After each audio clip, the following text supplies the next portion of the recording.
Salut tout le monde, j'espère que tu vas bien. Je viens simplement de lire un commentaire par rapport à une vidéo que j'ai postée lundi. Et sur ce commentaire, merci d'ailleurs Nadège pour ce commentaire.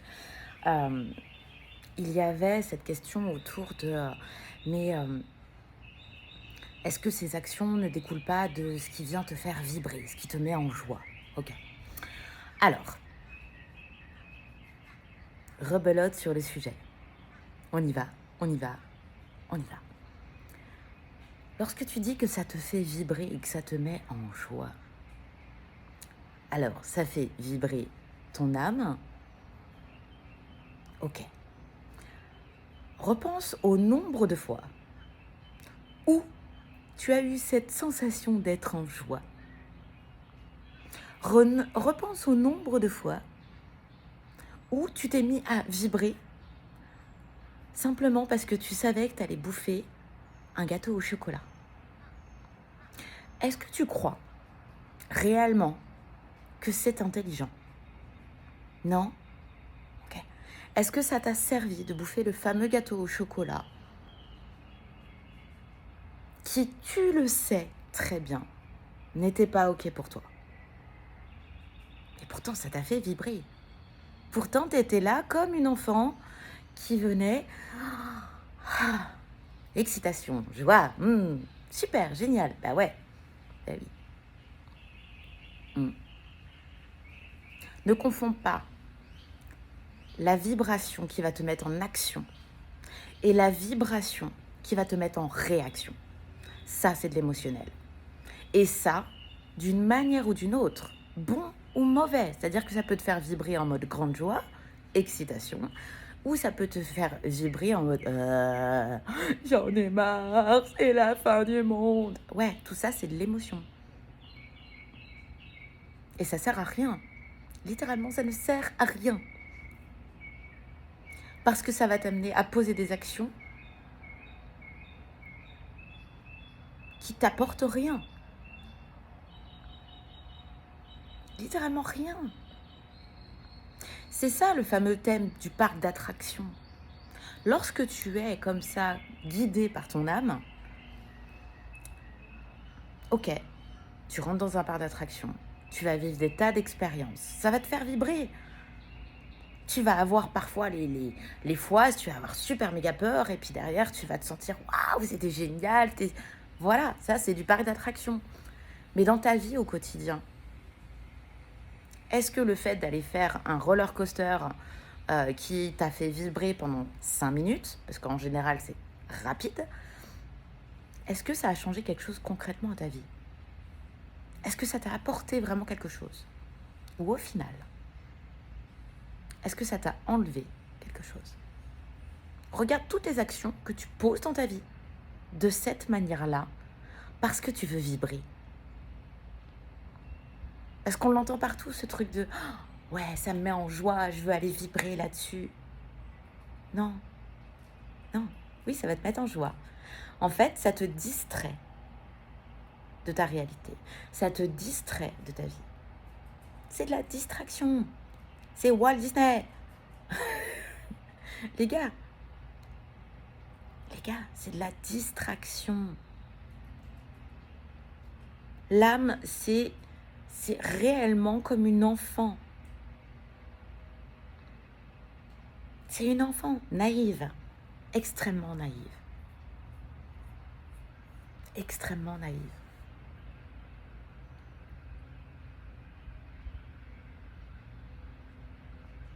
L'âme, elle joue. Elle se prend au jeu. Et parfois, elle trouve que l'expérience est super, super cool. Et parfois, elle a super peur. C'est le but du jeu. Mais le but, c'est que toi, tu sortes ton âme de ce parc d'attractions dans lequel tu es. Et que tu commences à vraiment poser des actions qui te servent à toi. À toi. On est ici dans la volonté du tout de suite. Je veux vivre ce truc maintenant. Je veux avoir un business qui marche maintenant. Je veux avoir plein de pognon maintenant. Est-ce que tu te rends pas compte dans ces moments-là que ce que tu es en train de consommer, c'est exactement la même chose que ce que tu faisais quand tu étais petit? Tu voulais tout de suite. Ben ouais.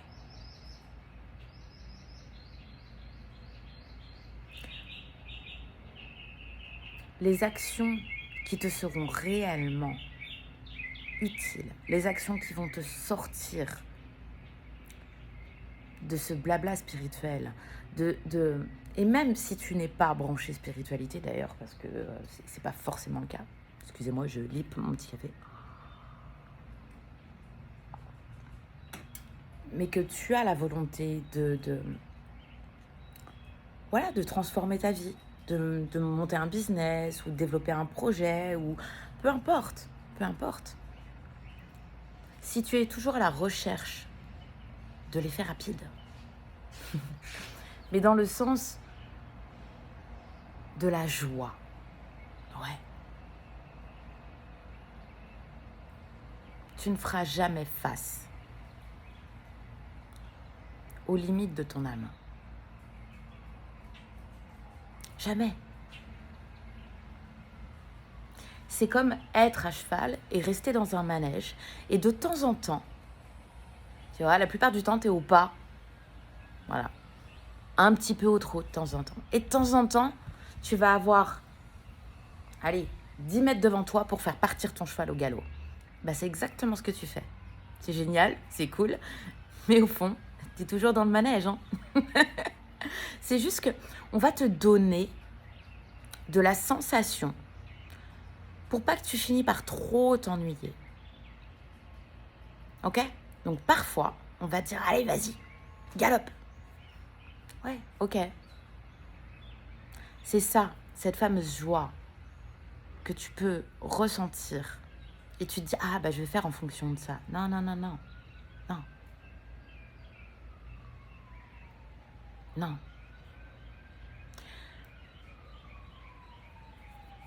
Tu ne mettras rien en place dans ta vie, concrètement, dans la matière, d'accord? Pour toi. Tant que tu ne reconnais pas comment fonctionne ton âme et à quoi elle réagit. Tant que tu es drivé par ton âme, tu es dans la réaction. Quand tu es drivé par ce que tu es, à savoir un esprit intelligent qui a besoin d'une âme pour se mettre à galoper et surtout pour sortir du manège. Tant que tu n'auras pas cette totale connaissance, ce savoir de comment fonctionne ton âme à toi, parce qu'elles sont toutes différentes, elles ont tout un programme différent, elles réagissent toutes à des stimuli différents. Tant que tu vois pas ça, que tu ne maîtrises pas, alors c'est ton âme qui drive. Sauf que c'est pas censé fonctionner comme ça. Ton âme, si elle te drive, elle va rester dans le manège. Elle n'a pas le choix. Elle peut pas avoir au-delà. Donc elle va se contenter de vivre des expériences qui sont dans ce manège, dans ce cercle, tout le temps. Et ça tourne en rond, tout le temps. Et puis tu auras des niveaux où tu vas te dire, ah chouette, je commence à passer un obstacle, puis 2 obstacles, puis 3 barres, puis 4 barres, puis 5 barres. Oui, ok. Mais tu es toujours dans le manège. Vous voyez le truc? Et en même temps, ce qui est important de comprendre là-dedans, c'est que l'âme sans toi ne peut rien faire. Mais tu ne peux rien faire sans ton âme. C'est un duo à réaliser, c'est une vraie fusion. Et si j'emploie ces termes, c'est pas pour rien. C'est une vraie fusion. Mais n'oublie pas que c'est toi qui dois prendre les rênes, pas l'inverse.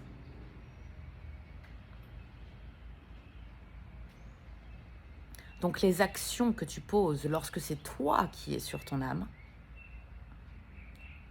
On parle de positionnement là. Lorsque c'est toi qui as les rênes de ton âme, les directions que tu vas déterminer ne vont pas t'apporter une satisfaction dans l'instant. Tu vas devoir passer par des limitations, les limitations de ton âme justement, et l'amener petit à petit à avoir suffisamment confiance en toi et uniquement en toi. Tu es le guide, ok? Tu es le guide, pas les autres.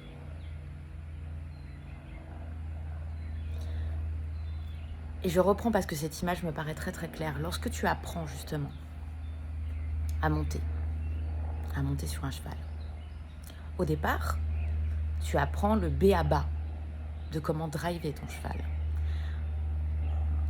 Mais il y a un moniteur, un prof, en plein milieu du manège, qui va lui réellement driver ton cheval. Parce qu'il a l'œil sur le cheval, parce qu'il connaît ses chevaux. C'est même lui qui en est le propriétaire, le moniteur.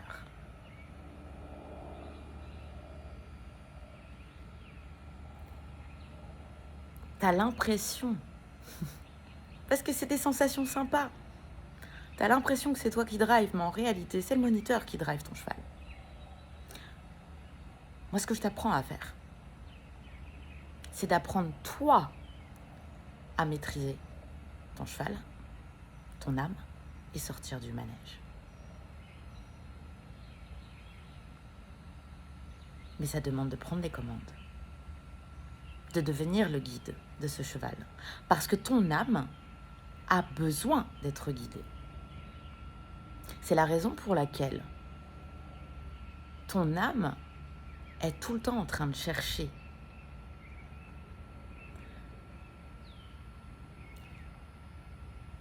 un guide autour. Parce que toi, tu ne l'es pas. Parce que tu es un cavalier débutant. Premier galop. c'est vraiment toute l'idée, c'est que tu peux sortir du manège. Tu peux galoper à fond la caisse avec ton âme. Mais avant ça, il va falloir que tu apprennes qui est cette âme, comment elle fonctionne, de quoi elle a peur, c'est quoi les stimuli qui la font réagir, qu'est-ce qui la rend bien, qu'est-ce qui la rend mal, à quoi elle réagit en général. Elle a son caractère en quelque sorte. Même si c'est programmé d'avance, mais peu importe. C'est à toi de maîtriser ça, pas l'inverse. Le problème, c'est que tu donnes le pouvoir au moniteur. Et ça change de moniteur, parfois. Et tant que tu donnes le pouvoir de maîtrise sur ton âme au moniteur, dans le manège, tu ne sauras jamais vraiment comment cavaler. Donc c'est sûr que c'est des images que je vous prends, mais parce que c'est comme ça que ça me vient. C'est comme ça que c'est le plus clair, selon moi. Donc je t'invite à prendre ce qui résonne pour toi, pas vibre, résonne, ok? Et laisser de côté ce qui ne résonne pas, tout simplement. Et à nouveau sur la vibration,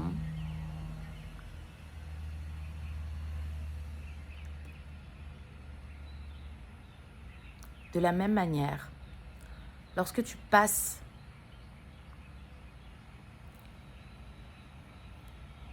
du trot avec les pieds dans les étriers au galop accru, c'est ça.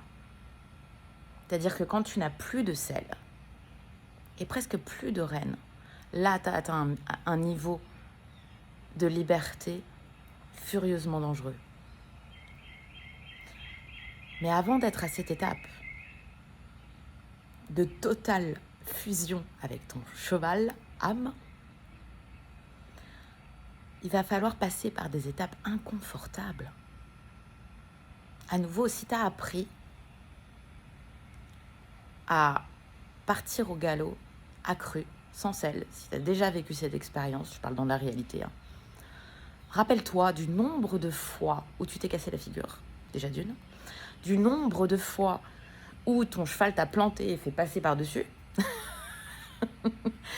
tout seul, comme un grand. Rappelle-toi du nombre de fois, du nombre de bleus que tu as eu. Apprendre à galoper à cru, c'est douloureux, c'est inconfortable, ça fait mal.